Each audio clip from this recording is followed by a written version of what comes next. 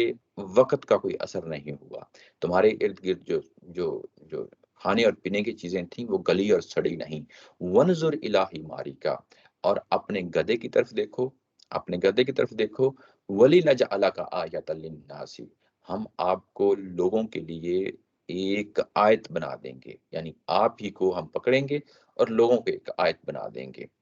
ونظر، یعنی یہ بات آگے بڑھنے سے پہلے میں یہاں ایک اور چیز ہے اس کی طرف توجہ دلانا چاہتا ہوں، یہاں کی یہ دیکھیں کہ یعنی اس 100 سال کے عرصے میں جو وہ موت کا جو پورا دورانیہ گزرا ہے ان پیغمبر پہ، اس دوران ان کے کھانے پینے کی چیزوں کے اوپر کوئی جو ہے نا کوئی گلنے سڑنے کی